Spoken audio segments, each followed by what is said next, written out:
गांव का नाम कोई नहीं लेता था, पर गांव अपनी पहचान खुद था। सुबह होते ही मिट्टी की सड़क पर लोगों के कदमों की आवाज, दूर से बैलों की घंटी और चूल्हों से उठता हल्का सा धुआं इस गांव की पहली पहचान था। सर्दी का मौसम चल रहा था, पर अब भी ठंड उतनी तेज नहीं हुई थी। सुबह की धूप थोड़ी देर के लिए शरीर को राहत दे जाती, इसलिए गांव वाले अपने काम में लगे रहते थे। कोई खेतों की तरफ जा रहा था, कोई पशुओं को चराने, और कोई हाथ में गरम चाय का कुल्हड़ लिए चुपचाप धूप में खड़ा था। इसी गांव के कोने में राहुल रहता था। उम्र ज्यादा नहीं थी, पर जिम्मेदारियों ने उसे वक्त से पहले बड़ा कर दिया था। उसका घर कच्चा था, दीवारों में दरारें थी। सुबह राहुल उठता, बेटी निशा को तैयार करता और फिर शहर की तरफ निकल पड़ता। गांव में काम कम था, इसलिए उसने शहर के फुटपाथ पर चाय का छोटा सा ठेला लगा रखा था। रोज की तरह उस दिन भी वह घर से निकला, पर हवा में कुछ अलग था। सुबह की ठंडक में एक अजीब सी सख्ती थी, जैसे मौसम चुपचाप कोई इशारा दे रहा हो। दिन ढलता गया और धूप धीरे धीरे कमजोर होती चली गई। गांव के लोग घरों में सिमटने लगे, चूल्हों पर रोटियां सिकने लगीं और धुआं आसमान में घुल गया। अगली सुबह राहुल ने बेटी को देखा, जो फटे स्वेटर को पहने हुए चूल्हे के पास बैठी थी। उसने कुछ नहीं कहा, बस मन ही मन फैसला किया कि आज चाहे कुछ भी हो, काम बंद नहीं करेगा।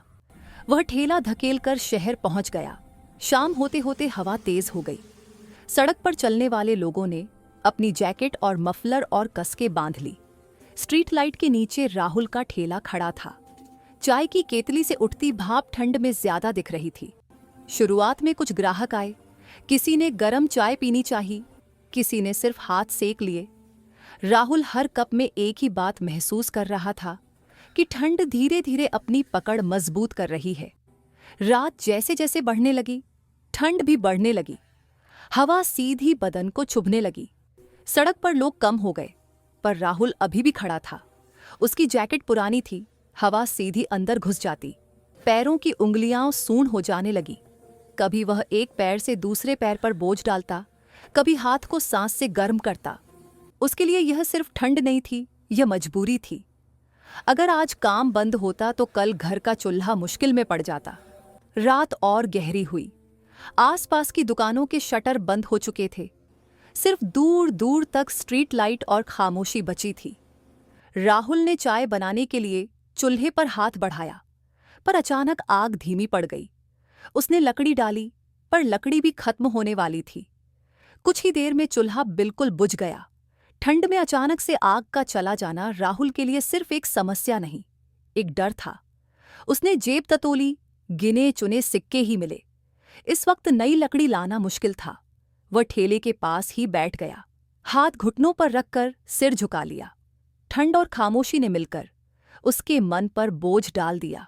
उसे अपना घर याद आया, बेटी का चेहरा याद आया। निशा ने सुबह कुछ नहीं कहा था, पर उसकी आंखों में सवाल थे। राहुल को लगा जैसे इस ठंड में सिर्फ उसका शरीर नहीं, उसकी उम्मीद भी जम रही हो। इसी खामोशी के बीच उसे किसी के कदमों की हल्की सी आवाज सुनाई दी। सड़क के उस पार से एक आदमी धीरे धीरे चलता हुआ आ रहा था। उम्र ज्यादा लग रही थी, चाल में थकान थी, पर चेहरा शांत था। वह ठेले के पास रुका और कुछ पल राहुल को देखता रहा। राहुल ने नजर उठाई, पर कुछ कह नहीं पाया। आग बुझी हुई थी, चाय नहीं बन सकती थी। आदमी ने आसपास देखा, फिर चूल्हे की तरफ नजर डाली। उसकी आंखों में हैरानी नहीं, समझ थी। कुछ देर बाद वह आदमी बिना कुछ कहे वापस सड़क के उस पार चला गया। राहुल को लगा जैसे यह मौका भी चला गया, पर कुछ ही मिनट बाद वह आदमी लौट आया। इस बार उसके हाथ में लकड़ी का छोटा सा गट्ठर था। उसने लकड़ी चूल्हे के पास रख दी। राहुल कुछ बोल पाता, इससे पहले ही आदमी ने इशारे से उसे आग जलाने को कहा। जब चूल्हा फिर से जल, तो उसकी रोशनी में राहुल का चेहरा चमक उठा। ठंड अब भी थी, पर उसकी पकड़ थोड़ी धीमी हो गई थी। चाय की केतली फिर से उबलने लगी। उस वक्त राहुल को लगा जैसे सिर्फ चूल्हा नहीं, उसकी जिंदगी भी फिर से चल पड़ी हो। आदमी चुपचाप चाय पीता रहा। उसकी आंखों में भी पुरानी यादें थीं, जैसे वह इस ठंड और मजबूरी को पहचानता हो। रात धीरे धीरे बीत गई। सुबह की पहली रोशनी के साथ सड़क पर फिर से हलचल शुरू हो गई। आदमी उठकर चलने लगा। जाते वक्त उसने एक बार मुड़कर राहुल को देखा, जैसे कह रहा हो कि ठंड से लड़ना अकेले जरूरी नहीं। राहुल उस दिन पहली बार बिना बोले मुस्कुरा दिया। कुछ दिन बाद वह आदमी फिर आया। इस बार उसके हाथ में एक छोटा सा बैग था। बैग खुला तो उसमें एक गरम जैकेट, एक छोटा सा स्वेटर और ठेले के लिए नया चूल्हा निकला। राहुल की आंखें भर आईं। उसे लगा जैसे किसी ने उसकी मजबूरी को बिना पूछे समझ लिया हो। उस दिन के बाद राहुल का ठेला सिर्फ चाय का ठेला नहीं रहा। वह जगह बन गई जहां ठंड के बीच भी थोड़ी गर्माहट मिल जाती थी।